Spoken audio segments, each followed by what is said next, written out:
Okay, it is now 5 p.m. Pursuant to Chapter 551, Title 5, Section 551.041 of the Texas Government Code, the Texas Open Meetings Act, notice was given that the City Commission of the City of Brownsville would conduct a regular meeting on Tuesday, July 6, 2021 at 5 p.m. via the WebEx teleconference meeting link provided at the City of Brownsville Agenda Center. This notice and meeting agenda were posted online at the Agenda Center. Members of the public wishing to participate in the meeting hosted through WebEx teleconference can join at the phone numbers provided on the agenda. Members of the public who submitted a public comment form will be permitted to offer public comments as provided by the agenda and as permitted by the presiding officer during the meeting. A recording of the meeting will be made and will be available to the public in accordance with the Open Meetings Act. It is now 5:01 p.m. and you may call the meeting to order, Mayor. We do have a quorum. Thank you, Lori. I will now call the meeting to order. Welcome, everybody. I believe we're dismissing Commissioner Tetro, correct? Yes, sir. Okay. I don't see her on here yet. Okay. So our next item is the invocation. Pastor Brad, I saw you here earlier. Yes, thank you. Thank you. Let's pray. Father God, we thank you for your love, your grace, and your mercy, knowing that we have all needed your grace, your love, and your mercy. Lord God, we thank you for the rain that we've had, and we ask you to continue to give us the rain that in the right amounts that'll be good for us, and lead and guide our city staff concerning the drainage. Lord God, we thank you that we're coming out of the virus. We ask you to continue to heal anyone who needs it and give comfort to those that have lost loved ones. And Lord, most of all, we ask you to draw us close to you so that we can receive the revelation we need in every area. Give us a hunger for your word in the Bible so that we can get to know you better. And again, receive the revelation that you so much desire to give us. Lord, for this meeting, we ask you to lead and guide our mayor and every city commissioner and everyone presenting anything for the very best for the city of Brownsville. We give you the glory in the name of Jesus Christ. Amen. And now we'll have a short moment of silence where we can all add our prayers to what has been spoken.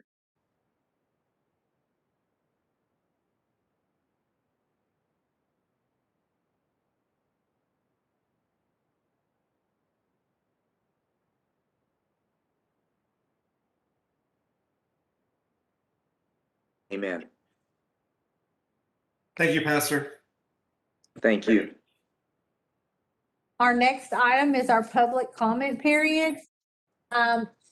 Again, our first public comment form was received by Jason Shiplett. I included him in the list since he did not confirm whether he wanted to comment at the last meeting or this meeting.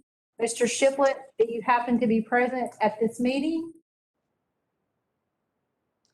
Okay, then we can move on to the second and final public comment form, which was received from Mr. Howard Slackman. Mr. Slackman, are you present? Yes, I am. Mr. Slackman, welcome. Go ahead, sir. Thank you. Good afternoon, Mr. Mayor. Good afternoon, commissioners. Congratulations to the newly elected commissioners. Thank you for allowing me to address you today. My name is Howard Slackman. I'm the chairman of the Board of Adjustment. And the reason why I would like to address you today is to make the board's recommendation as to the two candidates for regular board members that we'd like to see appoint today. I'd be happy to hold my comments until that item comes up on the agenda. Mr. Slackman, you can go ahead if you like. We did receive an email, but if you want to wait till the agenda item, that's fine. If you want to do it now, that's fine. Whatever's more convenient for you, sir. I'll wait till the agenda item. Thank you. Very good. Thank you. Now we'll move on to our work session. Item 1, presentation on proposed fiscal year 2022 budget, Financial Services Department.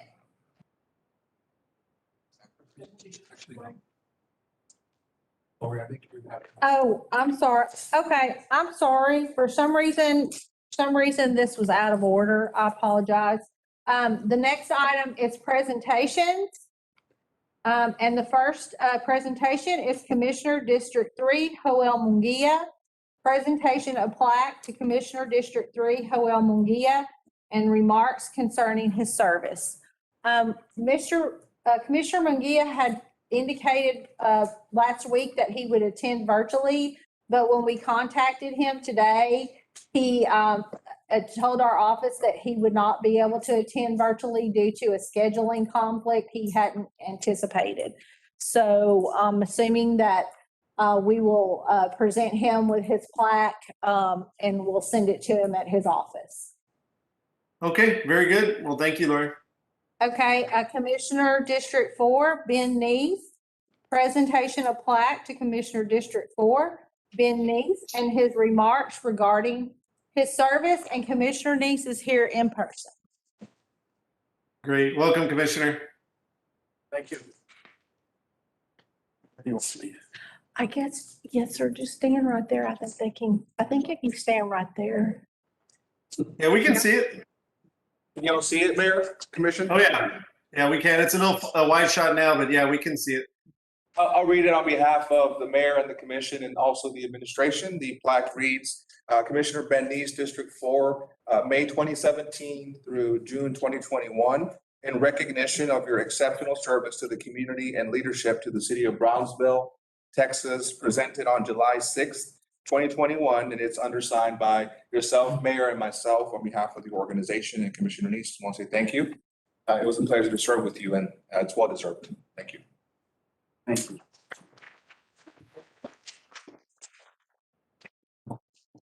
Well, it's a beautiful plaque. I'm very proud of this. And I want to say that I'm very grateful to have been of service to our community, and that I'm thankful for all the support I got. And I want to commend our administration. And what I've seen over the last 4 years has just been amazing. Madam Secretary, you've been really, really on top of things. Noel, Helen have done a wonderful job. Marina, who I helped start out here, has done a great job as well. So I'm going to keep it short. I just want to say I'm thankful to have served, and I appreciate this. And I wish all of you the best. And I hope that you are guided to do well for our city and continue the great progress that we're seeing. So thank you.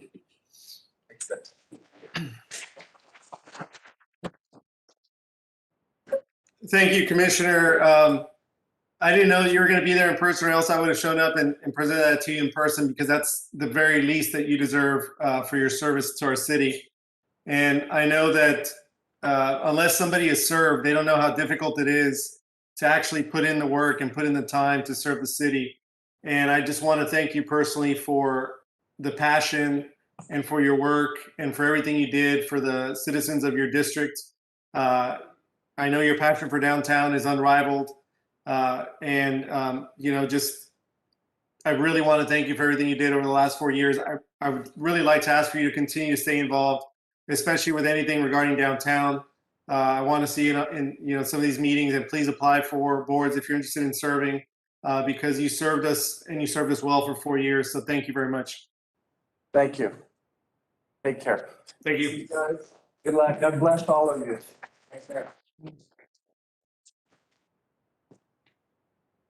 Anybody else like to say anything to Commissioner Neese? Open the floor.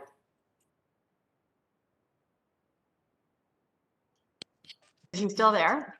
Ben, this is Nurit, and I think most people know that I will probably be the one who misses you most, because I could always count on you to back me up on everything. We didn't always agree on things, but I knew that I could always count on you to second me on something, and I always found you to be accessible. You were willing to do whatever it took to make things right and stand up for other people. And so for that, I commend you. Part of the reason why I ran was because of you. And so I will always be grateful to you and for all that you've done for me. And I wish you best of luck, and I'm going to miss you. Thank you, Nurit. And this is Rose. Thank you very much for listening. We didn't always agree, but you always listened, and I appreciate that. Thank you so much for your time and comradeship during those years. Thank you, Rose. I appreciate that. Hey, Ben, this is John. I just want to also express my gratitude to you as a friend and as a commissioner. You always stood for doing what's right, and I'm going to try to continue in your footsteps there and keep on moving the city forward the right way. So, again, thank you for your leadership and for your friendship. Thank you, John. Appreciate that. Ben, this is Roy de los Santos. I wanted to thank you for your service, not only as a commissioner, but also as a municipal judge for so many years serving the community. I know you still sit on other boards, and I look forward to continuing to work with you for other improvement in the community of Brownsville. Thank you. Thank you, Roy. Appreciate it. This is Pastor Brad. Thank you so much, Ben, but we appreciate your service, and we'll continue to pray for you. And like the mayor said, stay involved. So. Thank you. I appreciate everything. Thanks, Commissioner.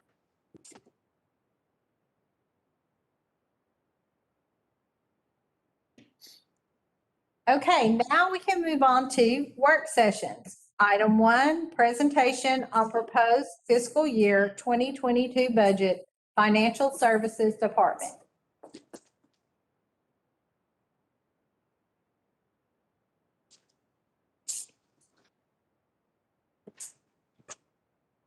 Good evening, Mayor, Commissioners. We will be cozy up here. I'll be joining Finance as we present the first iteration of the 2022 budget workshop presentations. And this is really more of an ongoing conversation. We have engaged in 5-year planning and other type of higher level meetings. So when it comes down to the budget, this is really where the rubber meets the road. And a lot of those goals that y'all set through your vision and through the longer term approach and big picture discussions, this is where it really gets implemented. So before we get started, I want to quickly introduce Carlos Garza, who is our new Chief Financial Officer. He's joining us virtually. So Carlos will soon be wrapping up his first month with the city, and he's come on and he's been on hands on deck, and we're very pleased to have him. He's a Brownsville native, and we look forward to his contributions to our budget and him leaving his handprints going forward. So thank you, Carlos. This is the table of contents. The first workshop typically is very, very basic. It's just the introduction into where we're headed for the next year and where we are coming off from the prior year. And I will introduce the overall budget theme and guidelines that we've shared with the directors and other things that I will convey to you in terms of how we propose to make some resource allocations for the next fiscal year. Next slide, please.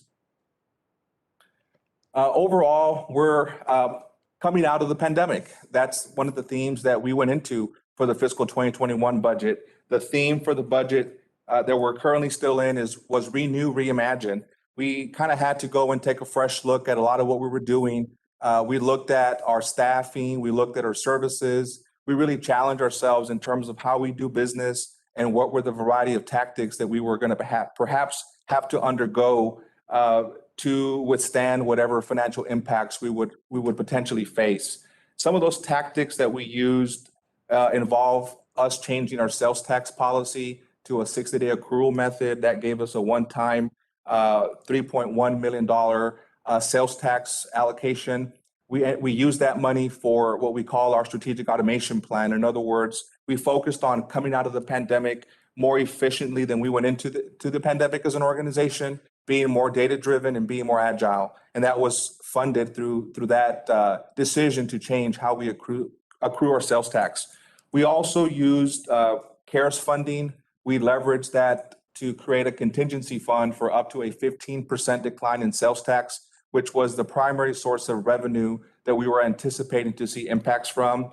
We also tightened our belts and froze our position. So we carried vacancies basically now for 3/4 of the current fiscal year. All those contributing to our bottom line being healthy and us coming out in a very positive way from the pandemic. Not all organizations and communities can say what we are saying, and that is what you hear today, but in terms of our performance for the year, and also being able to go into the pandemic by reducing our tax rate by 1/4%.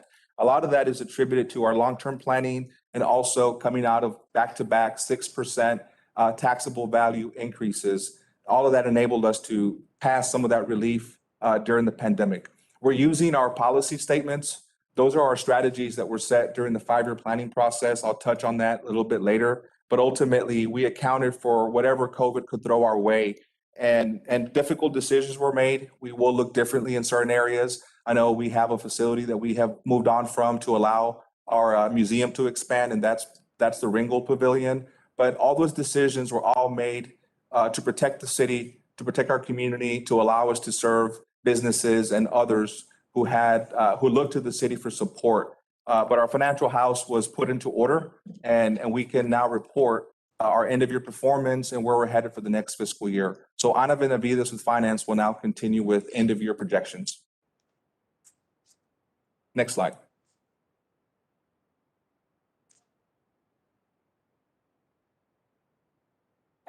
Revenues.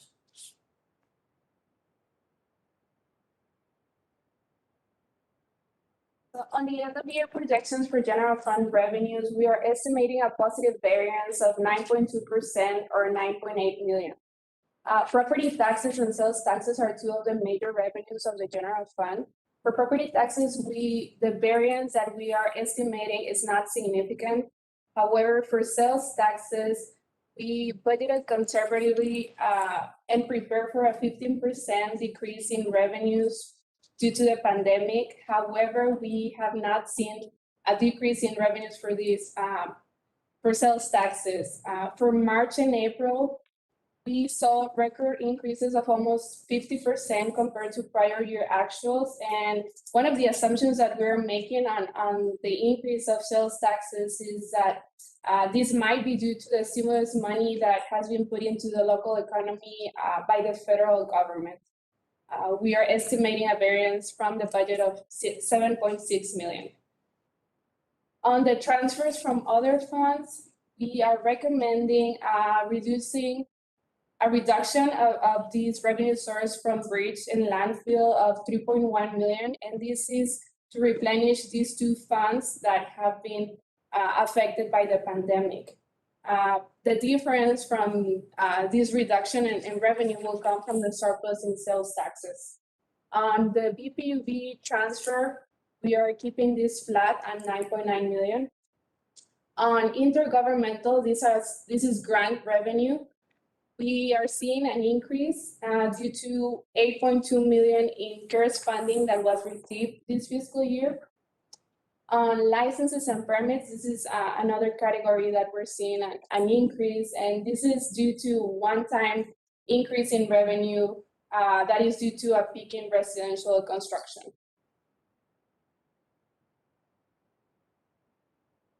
On the expenditures for general fund, we're also projecting a positive variance of 4.5 million. This is a decrease in expenditures. And this is mainly due to personnel expenses. As Mr. Bernal mentioned, we had a hiring freeze, and we are projecting 2 million of variance from the budget. Now, it is important to note that on personnel, we had budgeted 2.7 million in vacancy savings. So the 2 million is on top of that 2.7 million that we had budgeted for. On services, we are seeing a reduction, and this is there's several categories that go into this line item, but one of the ones that's important to note is travel and training expenses. These were halted because of the pandemic. On capital equipment, we're seeing a slight increase, and this is due to some purchases for COVID efforts that were not budgeted for. Same with building improvements. This is due to some repairs to some buildings because of Hurricane Hannah that were not budgeted for as well. Next slide. So in summary, on the end of year projections for general fund, when comparing revenues to expenses, we are estimating a surplus of 5.6 million. And on other funds, the end of year projections for some of the enterprise and special revenues funds, and these, it's important to know that the net position, this includes some of fixed assets and long-term liabilities. So it's not actual cash available for these funds, but this is just to show on the negative amounts or decreases. This is how the pandemic has affected some of these funds. And for this, as part of the American Rescue Plan, we are recommending requesting for reimbursement on revenue losses. And we're also going to be making adjustments to the transfers to general fund, as mentioned previously, from landfill and bridge. And this is to replenish the funds, and as mentioned previously. Thank you, Juana. So basically, the end of year performance looks solid. That is a product of conservative budgeting that we've maintained over the years. Strategies that we began to implement since fiscal year 2020. As an example, we had capped our bridge contribution to general fund. We saw a 28% decline, which was about $1 million. That's about the amount that we had backed out of general fund. So even if we would have been fine because we could have averted and not made some of those expenditures, since they're discretionary type expenditures, through cash funded streams for capital outlay in our fleet. We had also restructured our debt. So we had given ourselves flexibility there. And then through the 5-year planning process, we had increased our reserves to 90 days, and we had met that reserve at the end of fiscal year 20. So those are some of the things that we had that insulated the city during the pandemic, and then some of the tactics that I outlined at the beginning that protected us from an up to a 15% sales tax loss. All in all, we averted the worst case scenario. Sales tax was not impacted at all, but 12 months ago or so, we could not have forecasted that. We had to plan for the worst. Federal stimulus have obviously curtailed a lot of the impacts. There's been a lot of consumer spending as a pass-through through consumers getting a lot of funds. So for us, it's helped us because it's allowed us to not have to tap into the funds that we built to protect us from sales tax losses. From the winter event, there's a projected possible transfer increase from the PUB. So we're accounting that as accounting for that as part of an additional amount that we'll have as surplus for fiscal year 2021. Ultimately, we have a methodology in place through our 5-year planning process for how we would allocate any windfalls. And we've walked the budget committee through that surplus funding policy statement exercise, and we'll drill down into that the next 2 workshops. Next slide, please. The fiscal year 2022 guidelines that we've worked on with staff is that our non-personal expenses, as we've worked into our 5-year plan, is to track with the municipal cost index. In the next meetings where that municipal cost index is on a rolling 12-month basis. That's a good benchmark to use for non-personal expenses. And we'll just talk more about that at the second workshop. We will allow for service levels to be restored throughout the organization where we've maintained vacancies. Many of our departments were already lean and they've been leaner. And in our discussions with them, they are prepared to accept some of those positions back. I'm talking from parks to public health, et cetera. Also, we're continuing to focus on the strategic vision that the commission has laid out. That is how we select projects and address priority areas. In addition, we will maintain and double down on a long-term focus for maintenance and sustainment of public assets. What we intend to do and bring before you next meeting is demonstrate a plan for how we would allocate that surplus to inject much needed revenues and funding into some deferred maintenance that we continue to have within the organization. And ultimately, longer term, we want to continue our commitment to efficiency and innovation wherever possible through technology investments. Best case in point is the $3.3 million that we have currently within the organization. There's still some additional ways that we can leverage technology for enhancements within the organization. Next slide, please. Coming out of the pandemic, here's the theme for 2022. It's striking a balance, fiscal responsibility, and organizational agility. On the left side of the scale, you see some of what I just presented, some of that one-time funding. The policy statement speaks to one-time money should be used for one-time expenses that are non-recurring. We have the areas of technology, heavy equipment, capital outlay, and streets that have deferred maintenance. That's a big number. Streets alone has roughly 91 million of streets. Amongst technology, heavy equipment, and capital outlay, there's about $30 million. So you look at $5 million, obviously there's plenty of options for us to choose where we can use that funding. Additionally, I will recommend the creation of an infrastructure maintenance fund for us to commit to disciplining ourselves, and in the growth years that we're seeing growth come into the city at higher percentages that we allocate recurring funding streams for things like alleys, sidewalks, trails, and facilities. We currently have a sidewalk master plan in progress. That's going to need some funding on the back end. We have a facility assessment that will come before you soon. That's going to need some funding as well. And we anticipate that number being around $30 million plus of facility needs. One of the projects we want to bring before you in the budget will be one that's called Sustainable Energy as a Service. It is very much like performance contracting that we talked about 2 years ago, but there's another tool that we would hope to use in implementing that facilities assessment. And we'll go more into detail in the new fiscal year.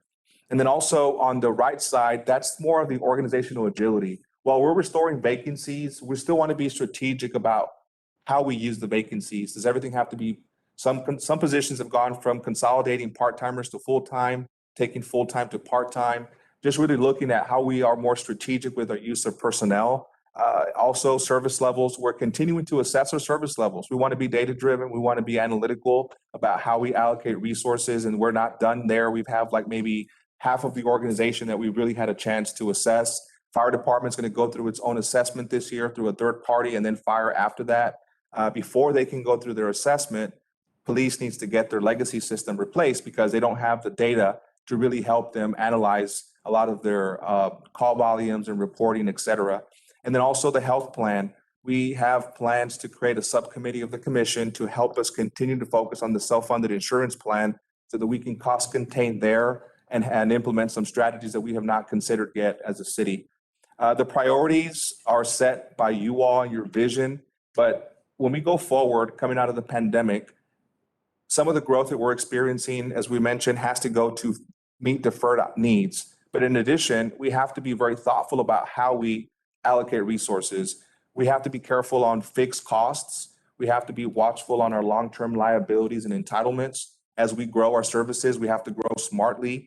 If there's anything that was learned in the pandemic is that the more flexible and agile you are as an organization, the better you can pivot and flex to external impacts like the pandemic. We have to be careful because the state's also throwing new legislation at us every 2 years. So for example, there's a new bill that they were trying to limit how cities can even issue debt and trying to limit any debt at all. So we have needs, we restructured our debt, and then the state almost clipped our wings and said, you can't issue anymore. So, all those things point to us being very thoughtful about how we structure the city, because we need to be able to pivot a lot more, and organizations that are not flexible are only going to face more and more trying times into the future. We probably won't face a pandemic again next year, hopefully not, but there are other impacts that we need to account for within our financial planning. Next slide.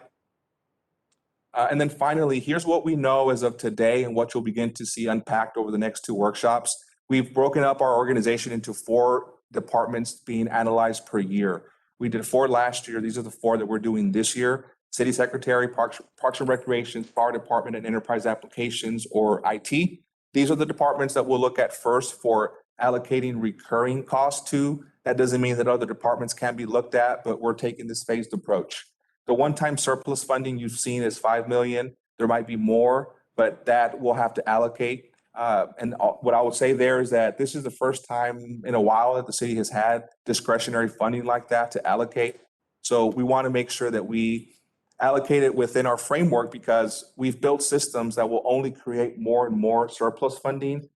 For example, our enterprise funds, we've capped the bridge, landfill, and PUB transfer. So we anticipate, and we're going to run a 5-year projection as to how much we expect to have as surplus funding just from enterprise funds alone. So we have to kind of get used to how we allocate surplus money, because this will be our reality going forward.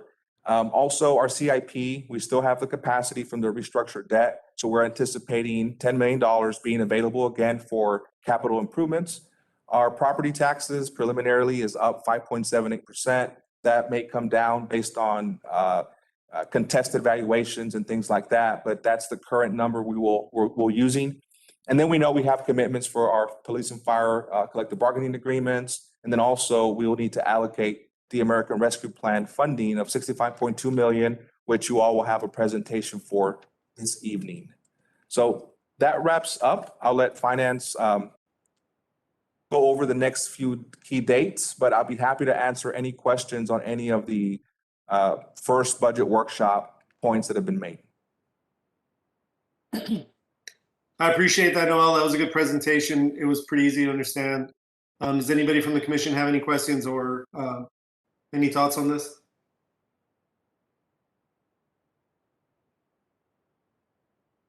Okay.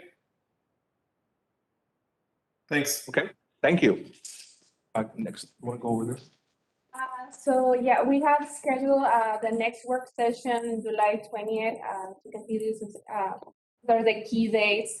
We're gonna have additional budget sessions that will be the main ones for the coming budget process. Thank you. Thank you.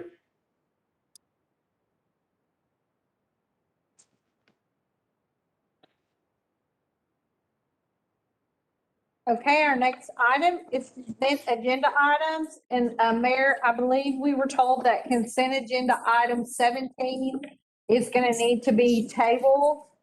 And so that would leave consent agenda items 1 through 16. Okay, very good. Then I'm looking for a motion to approve consent agenda items 1 through 16 and table item 17. Motion to approve? We have a motion? Second. We have a motion and a second. Any additional discussion? Those in favor? Aye. Aye. Those opposed? Motion passes. Thank you.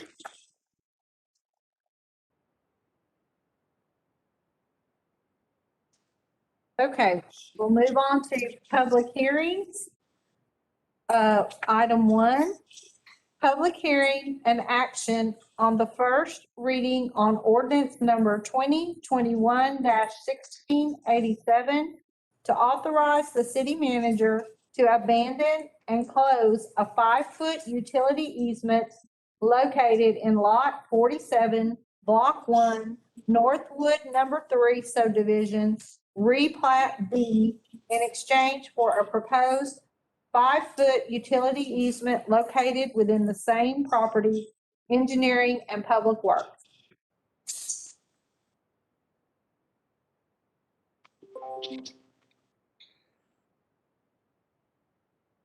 This is, I'm sorry, can you hear me?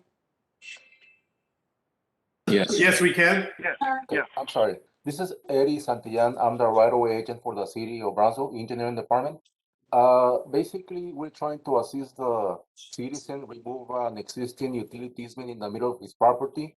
We're trying to move it to one side of the property, and we don't have any existing utilities within the easement to be abandoned, and we recommend approval to relocate the easement. Okay, Mr. Santillan, thank you. Is there anybody else presenting on this? I do have a question.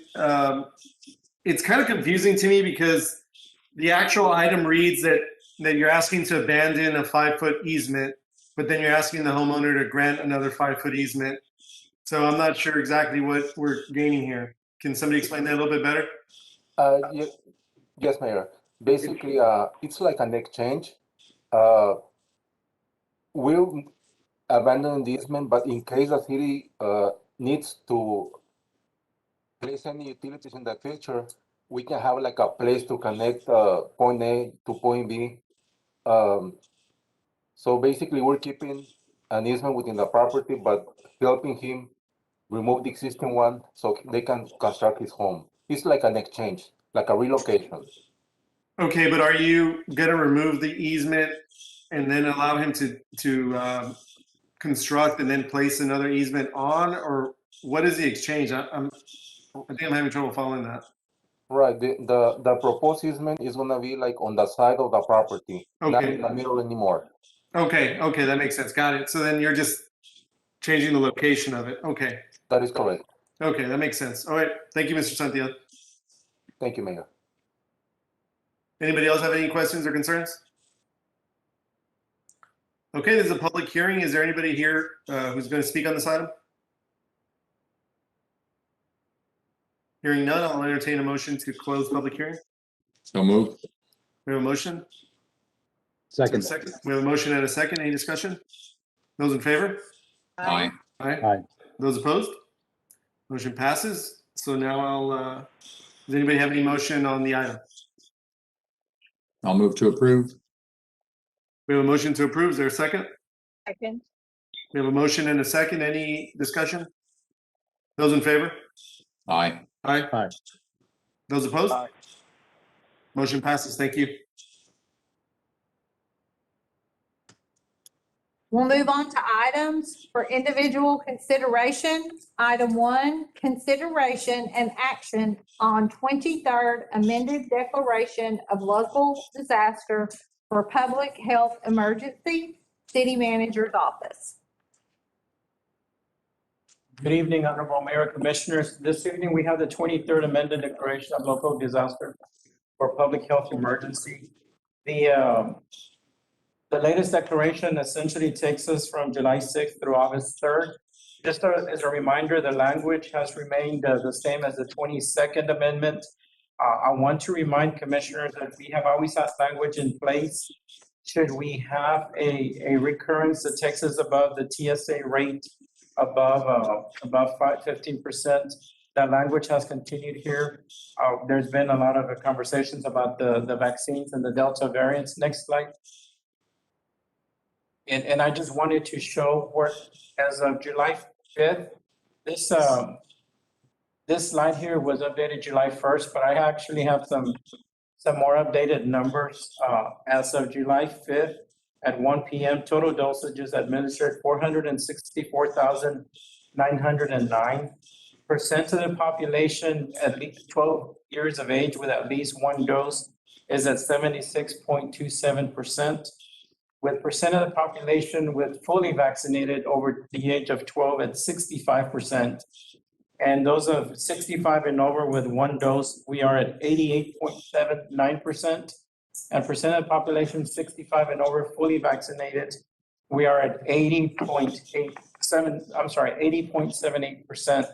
So you can see the difference from last Friday through today. We continue to make headway, and this amendment declaration helps us to continue the trend and keeping this going because of the pandemic. What we're hoping is coming to an end. It helps us to maintain an equilibrium between making sure we're moving forward out of the pandemic, but at the same time not letting our eyes off the ball. Thank you. Thank you, Dr. Rodriguez. And these are great numbers. And I know that your department's done a fantastic job putting this information out there and really making sure that we get vaccinated. And I know that we're ahead of the curve. We're probably one of the top counties in the state, aren't we? We're neck and neck with El Paso, but yes, sir. And our TSA rate at 3.29%. So that's a really good figure there. Okay, well, that's good. We're far away from that 15%. Yes, sir. There's really nothing that's too restricting on this order. Like you said, it's the same as the last one. I assume we probably have to keep it in place to receive some sort of reimbursement of some type, but I think hopefully if this keeps up, we should probably not have many more of these and get back to regular meetings. So does anybody have any questions? Okay, do we have any motions? I'll make the motion to approve, Mayor. We have a motion to approve? Second. We have a motion and a second. Any discussion? Those in favor? Aye. Aye. Aye. Those opposed? Motion passes. Thank you. Item 2, consideration and action to acknowledge receipt of COVID-19 Crisis Cooperation Agreement Grant in the amount of $975,000, Public Health Department. Next slide. Honorable Mayor, Commissioners, good evening. The COVID-19 Crisis Cooperative Agreement Grant is a grant that we're very fortunate to have received through the Department of State Health Services. There are two major components to this grant. One is that the funding is intended to establish, expand, train, and sustain our public health workforce for a 2-year period. It expands beyond COVID and it's really to build public health infrastructure. The second portion to this agreement is that we will establish a health equity team to focus on hiring a workforce that represents the diversity in the community being served. The grant does allow us to expand the infrastructure using this committee, and we will be adding critical staff and also adding training opportunities that we normally would not have taken advantage of. The amount is 975,000. And at this time, tentatively, our budget that we drew up when we submitted this would allow us to produce about between 9 and 10 positions that we will be submitting the final numbers to the state on July 10th. So, thank you.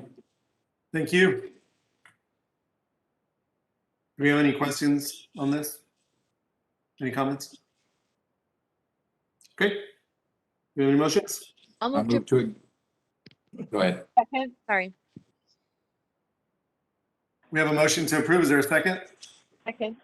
We have a motion and a second. Any discussion? Those in favor? Aye. Aye. Those opposed? Motion passes. Thank you. Thank you, Dr. Rodriguez.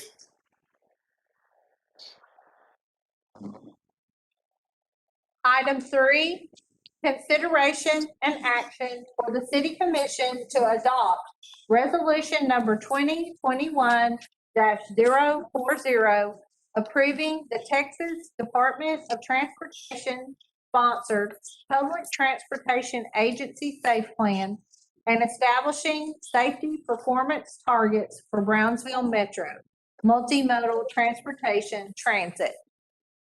Good evening. We are here to present B Metro's Public Transit Agency Safety Plan. This is a plan that needs to be updated every year in order to submit to the Federal Transit Administration.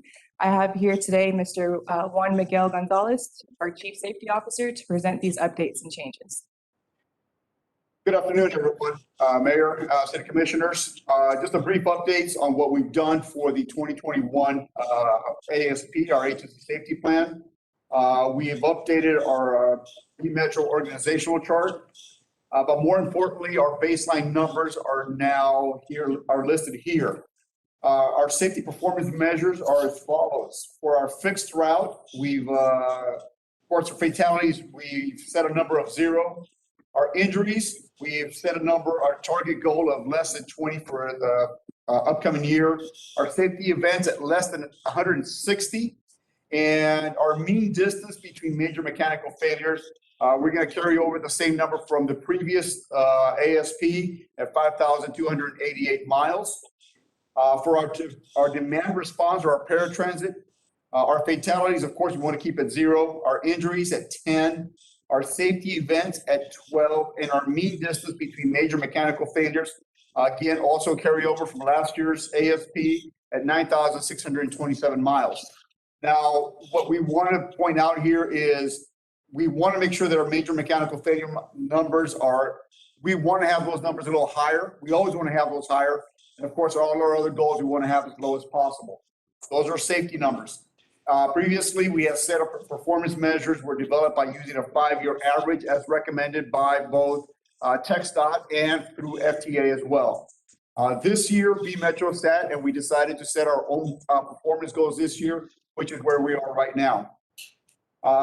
Some more updates. We've introduced the Employee Safety Reporting Program. What this really boils down to is this is the safety suggestion box that everybody is familiar with, but we've updated it through technology. We've trained and educated all our staff on how to utilize it. What it really becomes is they are our eyes and ears for the agency now. We can't be everywhere, but they are free to report anything they see out there that might be a suggestion to improve safety for all of us, for our transit operators, for our passengers, and for our citizens at large.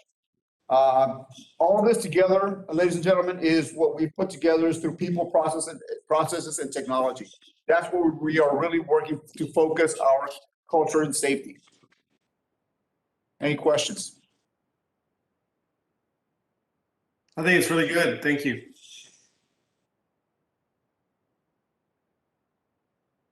Anyone else have any questions, comments? All right, looking for a motion. And this is a motion to adopt resolution number 2021-040. So moved. We have a motion. Second. And a second. Any discussion? Those in favor? Aye. Aye. Those opposed? Motion passes. Item 4, consideration and action to approve a substantial amendment to the 2019 one-year action plan to add community development block grant coronavirus round 3 funds in the amount of $1,454,166, City Manager's Office, OSI. Good evening, Honorable Mayor and City Commissioners. My name is Efrain Trujillo. I'm the Assistant Director of the Office of Strategic Initiative, the City Manager's Office.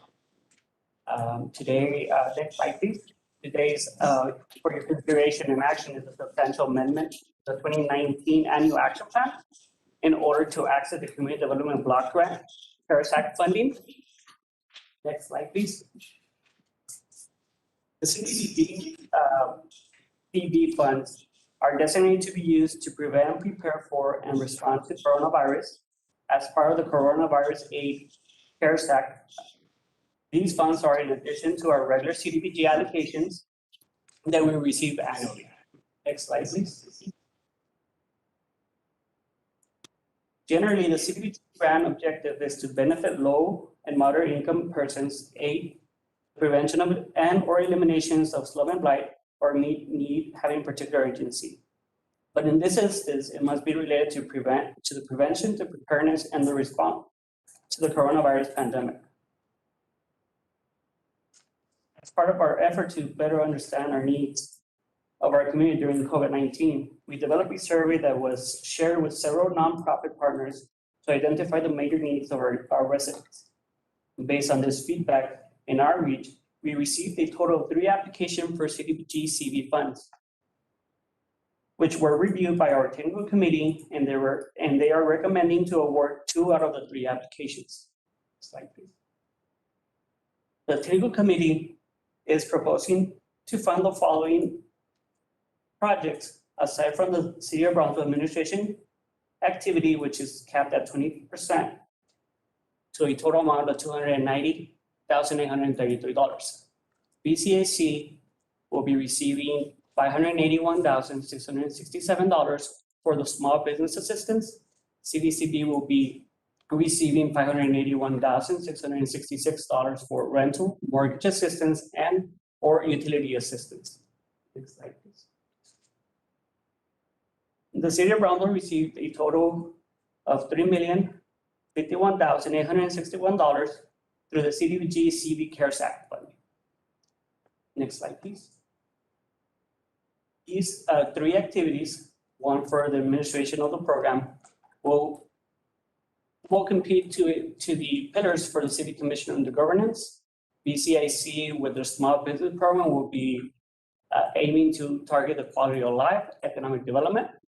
CDCB with their rental and mortgage assistance program, they will be targeting the quality of life through our citizens. Next slide, please. Through the process, our timeline, you could outline the timeline through this slide. We open our CDBG CV application process. The application were reviewed by our technical committee. Today, we're presenting for your consideration and action the substantial amendment in order to receive the funds. And after this meeting, we'll be submitting the substantial amendment to HUD for their final approval. Next slide, please. Thank you very much. Here to entertain any questions you guys may have. Efren, on the CDCB program, I think they've been managing, if I'm not mistaken, they've been managing some of these funds for the county because I think the county got some allocations. Do we have any numbers on that, or do we know how much of that was actually used? Is it all gone? Have people been taking advantage of that? I believe they still have county funds. In addition, on the first round of CDBG CV, we also allocated funds for rental and mortgage assistance. As of today, we've helped 85 families, either through the rental or the mortgage assistance programs. So they currently have still funding for rental through the county under the Federal Reserve allocation.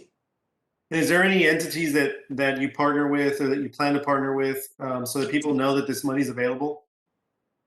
Yes, so part of the CDCB's effort along with the Treasury funds, they do promote different programs. Most of our funds that we get allocated through CDBG, it's mainly for our City of Brownsville residents. So they do promote. We also share our information through social media as well. There's also the Financial Navigators Program that provides information. It's at no cost for our residents. They can call in or click on a link that's accessible.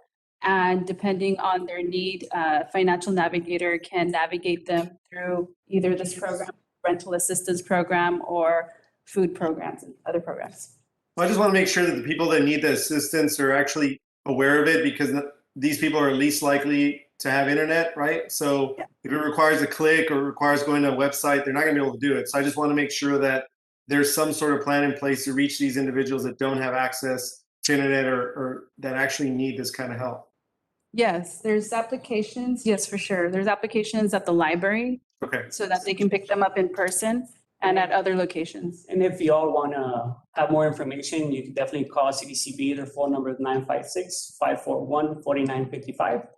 They'll have additional information regarding the rental program through the City of Brownsville, CDP, CV, along with the Treasury funding as well. Thank you. Is there a way that we can add more requirements to try to avoid fraud? Because I know that like the current existing program, it's very hard to disqualify someone, and so it allows for fraud. Is there any way that we can try to curtail that and really leave it for the people who need it? Part of our requirements with HUD, we do have to verify there's no duplication of benefits.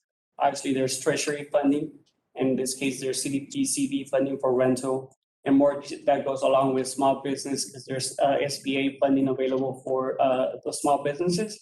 So all the applicants do have to write off an affidavit that they're not receiving any other type of funding related to this particular area of need. But if it's someone who is voluntarily underemployed or unemployed, can they still qualify? They'll be able to qualify if they meet the income requirement for the program for CDPG. Yes, there is measures in place to ensure that we help and target individuals that are most in need. And most of the information is provided by the resident in this case, that their information is truthful and valid.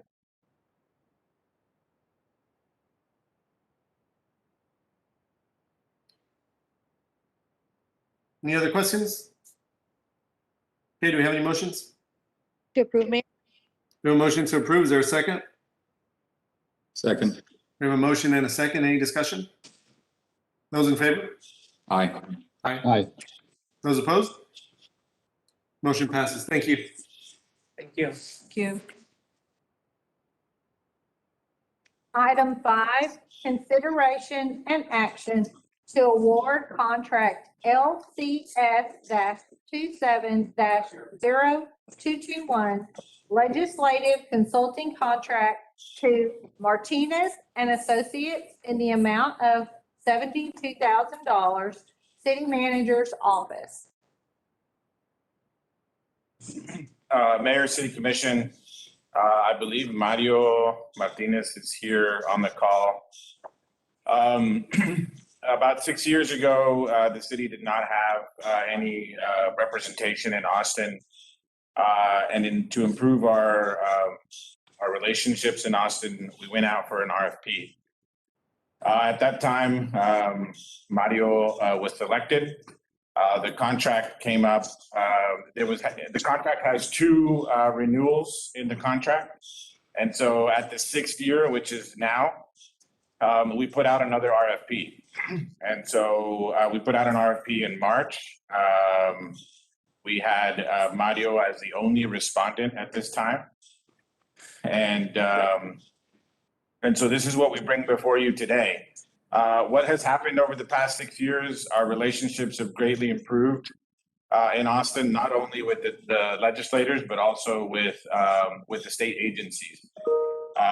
As you know, we've been able to manage those relationships. The Texas Water Development Board, we've gotten some funding from. We've also been able to get some direct allocations from the state officials for the tactical training center, and that's about 7 million that we've been able to bring down for that. This year was a tough session, but we anticipate being active in the special session to see if we can leverage some funding for not only the tactical center, but other projects. The contract is pretty straightforward. I'll let Mario kind of come on here and talk to us a little bit about the special session coming up. But the contract is pretty straightforward. It's $72,000 per year. The $24,000 reimbursable, it never actually gets to that level. It's a very similar contract where it has two potential extensions, adding up to 6 years. So, Mario, if you can give us a little update on the special session, when is it? When do you expect it to be, and what are the challenges there? Thank you, Ramiro. First and foremost, Mayor, members of the commission, thank you all so much for the opportunity to represent such a dynamic community, city. It truly is an honor, and I've really enjoyed working with the various directors of the departments and with the commissioners, and most importantly, the administration. I need to give a shout out first and foremost to the mayor and to Noel, the city manager, and to Ramiro for this regular session. It was quite a unique historical session. It was one for the history books, but I appreciate the fact that even though the Capitol was closed at times and it was very guarded, very secured, the mayor and Noel and Ramiro both made it a point to come to Austin, represent the constituency of the city of Brownsville, and work diligently with our own delegation. Mayor, thank you so much for taking the time to come up and represent your city. Noel, unfortunately, came up for a couple of meetings that I had coordinated for him that were going to last about an hour and a half, 2 hours at length, and he ended up staying 3 days. I'll let him go into further discussion regarding those Senate hearings and the advocacy on legislation that fell upon our laps, and by the approval of the mayor and our delegation, we worked on it feverishly. And Noel, kudos to you for the long haul.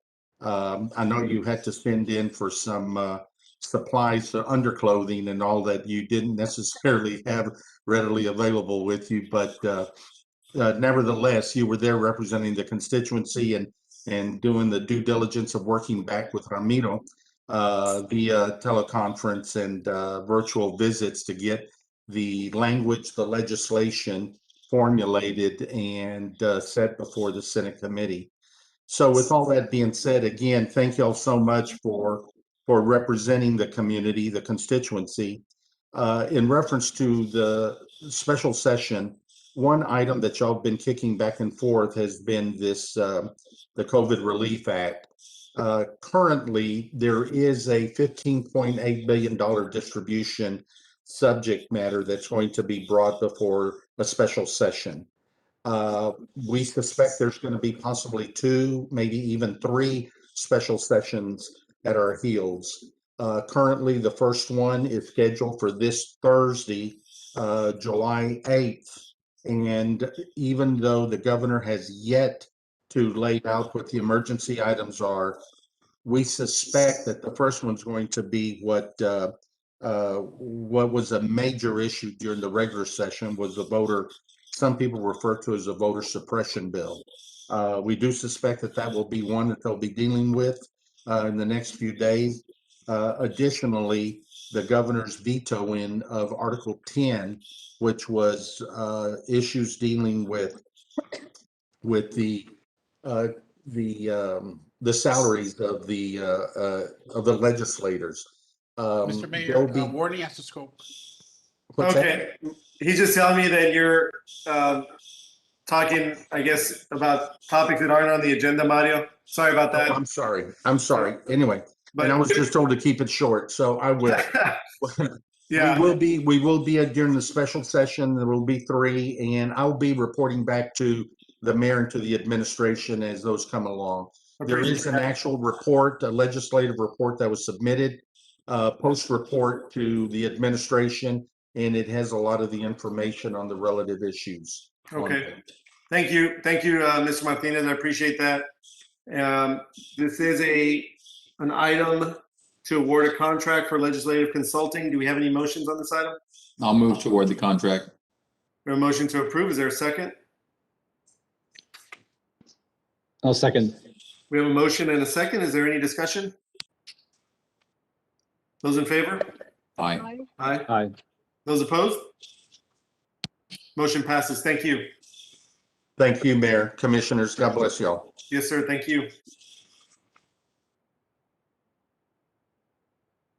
Item 6, consideration and action on American Rescue Plan funding allocation of $65,194,854. City Manager's Office.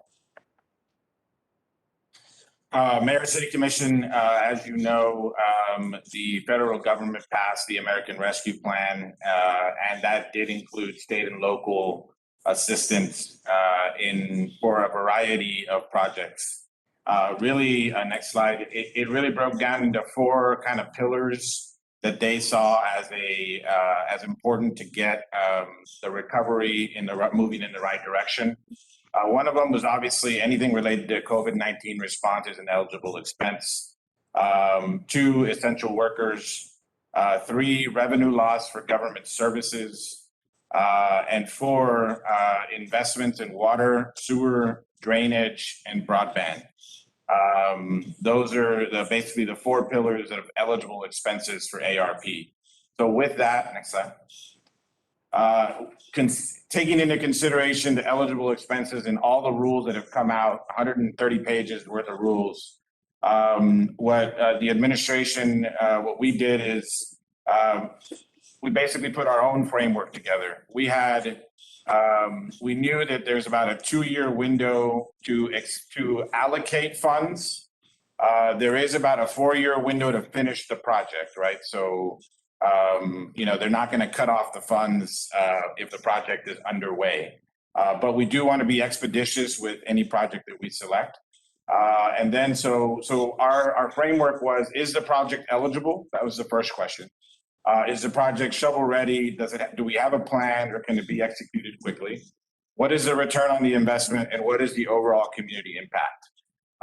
So with that framework in place, we kind of went through the CIP that we have, and also identified other projects that are maybe outside the CIP. And these are the ones that are here before you tonight. So next slide. We identified on the municipal revenue loss, we identified about $10.5 million worth of municipal revenue loss. This includes enterprise fund, landfill fund, hot fund, any type of revenue loss throughout the organization is identified here. We've also paid more than $7 million in premium pay through the pandemic. But this is the allocation that we gave to ARP, and you can see kind of the breakdown here in this graph. But on the infrastructure side, there were 2 projects that really stood out. Next slide. The Los Tomates Nature Preserve and Regional Detention Facility. One of the community's constant feedback is drainage, drainage, drainage, and what can we do better about drainage? We have a project ongoing at the Impala pump stations, and we know that one of the issues at Impala pumps has been that the ability to hold water so that the pumps could work efficiently. This is a project that has actually been in a plan, some varieties of plans since 1985 at the city, and so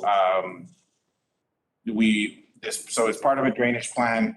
It connects to an ongoing project, and we feel that this project will alleviate a lot of the issues on the drainage side. Next slide. Once again, sticking with the water wastewater downtown, water wastewater once again is an eligible expense. If there is any street repairs that have to happen after that infrastructure, that's eligible. You know, with the focus and investment on downtown, a lot of the utilities under downtown are clay, they're cast iron, they're not necessarily in the best of shape. So this is really kind of a project in the form of Market Square. You know, Market Square, when we did that project, we took out all the utilities and put in new utilities to be able to serve the shifting demographic and the density downtown. So that's under a master plan. Next slide. Gladys Porter Zoo water and wastewater infrastructure. This is currently under a master plan. It'll be done here in the next 3 months. We have a construction cost estimate for this project. And, you know, we've also done we've done our homework with regards to the conditions of the infrastructure at the zoo. It basically is 50 years old. Anything, and once again, clay, cast iron, and you know, it's way beyond its useful life. Next slide.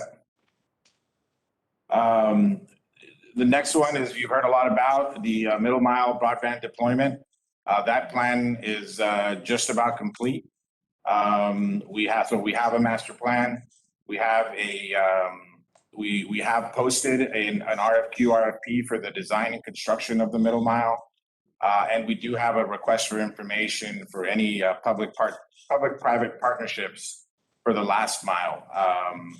So that we allocated about 19.5 to that project of ARP funds. Next slide. Part 2 is the COVID-19 and response and ongoing efforts. Next slide. We do want to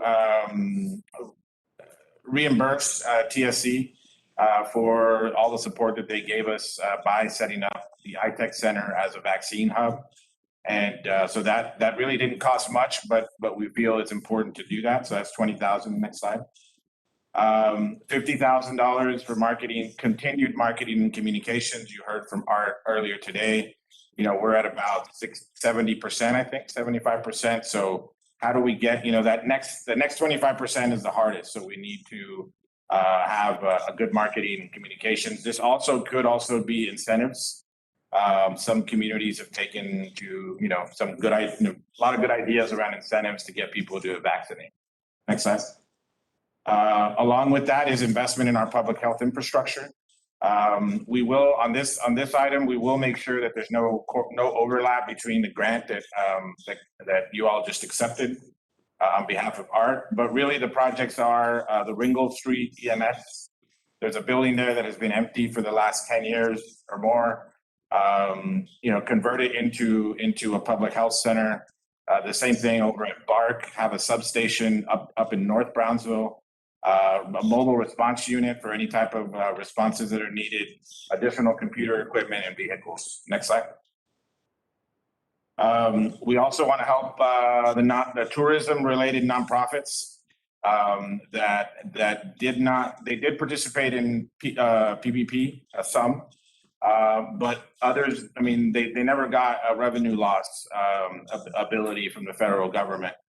So we've tallied up this number, and you know, it is a little bit of a flexible number. We still haven't gotten all of them, but we do anticipate being able to cover the revenue loss for with this amount of funding. Next slide. With any broadband effort, you got to have a digital inclusion effort. There is a lot of funding on the educational, you know, child digital inclusion side, but there's not a lot of funding on the business digital inclusion side. So there are, you know, what we've found with COVID, and it's specifically stated in the bill, is that a lot of businesses got caught flat-footed. They didn't have a website. They didn't have online ordering. They didn't have any type of technology to be able to service in a pandemic. And so this specifically says, we should fund efforts to allow for business recovery. So that's part of the digital inclusion effort. Next slide. So this is the way that the total breaks down: 65.2 million. You have 19.5 for broadband. You have 17 million between the Los Tomates Preserve and the Gladys Porter Zoo. You have 14 million for downtown water and wastewater improvements, and $10 million in revenue loss premium pay, and 3.5 million in COVID and ongoing effort. So a lot of these projects will consist of contingencies. So these numbers are somewhat flexible. Obviously, we still need to go through a design effort. We still need to go through a bidding effort. So, it could be a little higher, it could be a little lower. We always shoot to be low. But we never know when we are in the project development phase. If there are any savings, the anticipation is to reinforce our finance division with staff to be able to monitor and manage this amount of funding. So that also takes an effort. And so with that, I will entertain any questions that there might be on this side. I do want to mention, Ramiro, to the rest of the commission that I know that both you and Noel were involved with the Bloomberg to get some advice and to get some information regarding how best to use this money and to make sure that some of the anticipated uses worked out under ARP. Is that right? That is true. We did talk to Bloomberg. They set up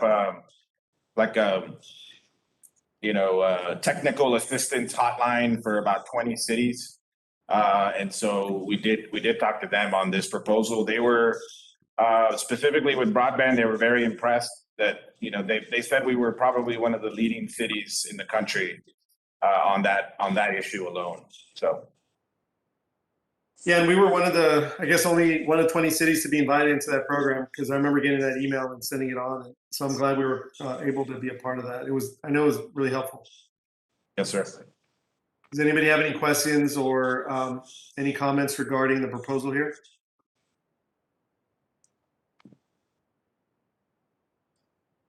Mayor, I have a quick question on this. Sure. Since Ram mentioned that there might be some shifting one way or the other, is it safe to assume that if we approve this tonight and there are any changes needed, that'll come back before the commission? Yes. Thank you. Okay. Any other questions? I move to approve it. Second. We have a motion to approve and a second. Any discussion? Those in favor? Aye. Aye. Those opposed? Motion passes. Thank you.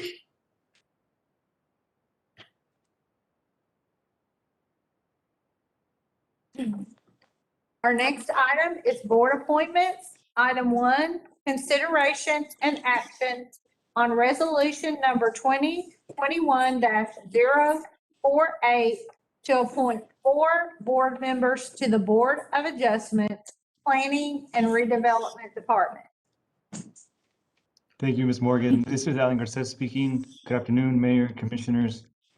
Before you today, we have board appointments to the Board of Adjustment. We have 1 vacant position and 2 expired terms.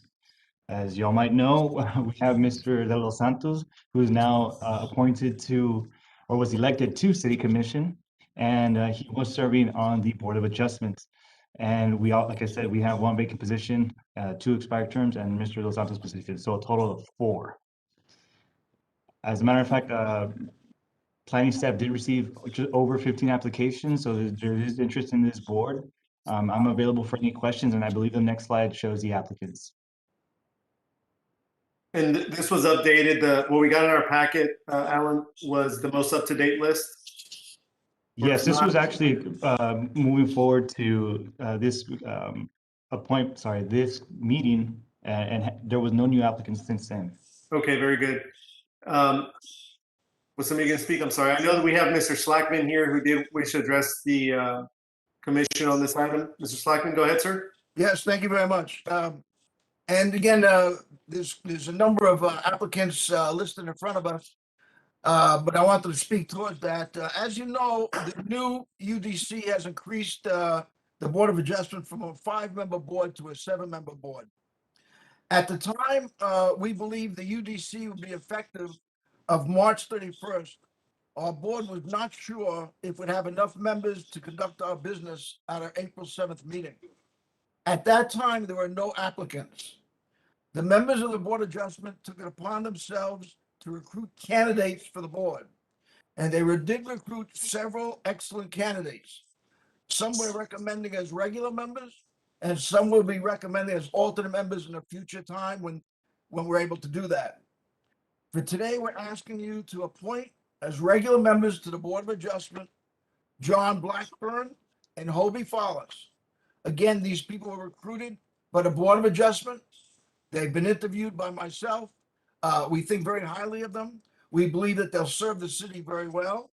And if you have any questions, I'll try to answer that. Very good, Mr. Slackman. Thank you so much. Alan, do we have any more presentation on this, or are you done? Okay, very good. Thanks. Do we have any discussion, any nominations on this? Mayor, I've got some discussion on this before we get into nominations, because I know that the commission has worked hard over the last 2 years to get to the point where we've got 7-member boards. So I think it's important for us moving forward that when something like this comes up before us, we can see which 4 positions are going to be vacant, but we don't have an indication of which commissioner or which of these positions belong to who on the commission or to the mayor. So that's one of my first concerns. The other thing I would say just to my fellow commissioners, I've served on this board for over 5 years now, and I've served on this board in other cities before. And this is very important because this is not just an advisory board. This is a board that is quasi-judicial in nature, that is responsible for applying the state statute to the situation and the cases that come before it. So we need to make sure we've got very qualified individuals that we consider to appoint to these positions. Thank you, Commissioner. And that is one thing I have asked for in the past is when we get the list of members to show districts, obviously, when they were appointed, and also, if possible, who nominated them or which commissioner nominated them as well. I don't think it was on this one, but it is on some. But yeah, I would actually ask that be done going forward, since we're going to have quite a few appointments coming up, probably at the next meeting. If staff can get that together, please, that would be very helpful. Can you please clarify as to what? I believe that, hold on, Alan. I believe Alan has a chart that shows the distribution of the current members by commission district. Right. If the commission would like to see that, I believe we have that, and we can share Right, that so- on the screen. Let me see here. Yeah, that was provided, Rick. What I think Commissioner De Los Santos is asking, and which I agree with, is to show who it was that nominated the applicant, so that we can try and have as much board equity as possible when it comes to nominations and board representation. And if I could add to that, Mayor and Rick, just beyond that, because it wouldn't surprise me if, as we look at other boards in the city, that we've got some positions where the nomination was made by the same individual for multiple positions. And in cases like that, I think it would be good for the commission to have before them whether we draw for the positions or whether those board members draw, so that we know exactly which position is going to be assigned to which commission seat and which to the mayor. We can do that. I think that's, yeah. I will say, Commissioner, it's been really good. I'd say over the last couple of years, board appointments and representation has been very, very equitable. I think we've done a pretty good job of trying to make sure that we have appointments, right? So with that, is there any nominations? I would like to appoint to take my place on the board and represent District 3, Mr. John Blackburn. Okay, we have a nomination for John Blackburn. Is there a second? I'll second. We have a motion and a second. Is there any discussion on that? Those in favor? Aye. Aye. Aye. Those opposed? Motion passes. Thank you. Then we do have Mr. Slackman, and I believe Dylan Vanderford that are up for reappointment. Do we have any nominations in regards to that? So moved. Motion. We have a motion to reappoint and a second. Any discussion? Those in favor? Aye. Aye. Those opposed? Motion passes. I believe that leaves one seat still available. I kind of hesitated because now it's going to say that I appointed 2 people. I think on some of these, Commissioner, it's not that big a deal. On some of these, I think we're good. I agree. I would like to appoint Jesus Flores for District 1. We do have a nomination for Jesus Flores. Is there a I'll second? second.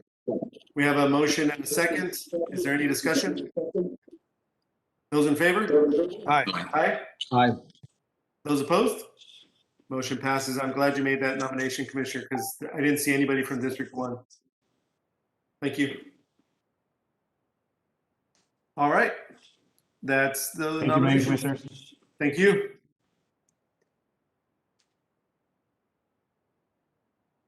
All right, our next item is executive session. I'll read the 2 items before any motions are made. Item 1, closed session pursuant to section 551.087 subsection 1 Texas Government Code regarding commercial or financial information that the city of Brownsville has received from a business prospect that the governmental body seeks to have locate, stay, or expand in or near the city, and with which the city is conducting economic development negotiations, and to deliberate financial or other incentives to the same regarding project founder, city manager's office. Item 2, discussion and deliberation regarding real property pursuant to section 551.072 of the Texas Government Code related to the possible purchase, exchange, lease, or value of real property located near the downtown area where deliberation in an open meeting would have a detrimental effect on the position of the governmental body in negotiations with a third person, including consultation with attorney to receive confidential legal advice on the matter pursuant to section 551.071, subsection 2 of the Texas Government Code, in which the duty of the attorney to the governmental body under the Texas disciplinary rules of professional conduct of the State Bar of Texas clearly conflicts with this chapter. City Manager's Office.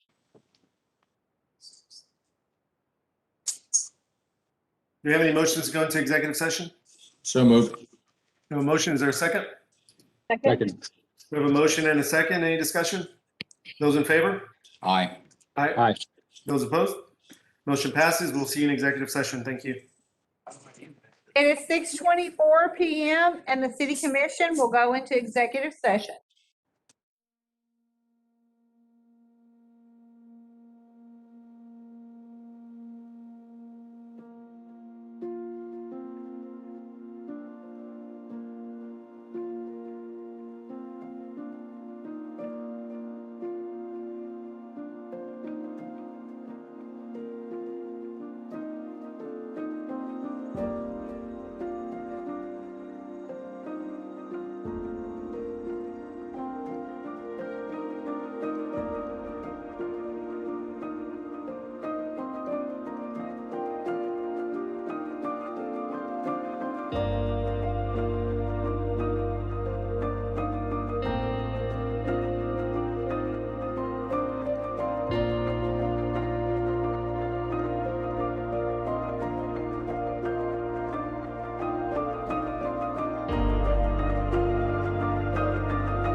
So on the possible action on any items as discussed in executive session, there's no action to be taken on those items. The next item is adjournment. Do we have any motions to adjourn? Motion to adjourn. We have a motion and a second. Any discussion? Those in favor? Aye. We stand adjourned. Thank you all very much. Have a good evening. Bye, everyone. Roy, Pedro, congratulations on your first meeting. Thank you. See you on the next one. We went easy on him. Yeah. Or we went easy on you guys. There you go. There being no further business to come before the city commission, upon duly made motion, the meeting has adjourned at 7:18 PM. Everyone have a good evening. Bye-bye, Lori.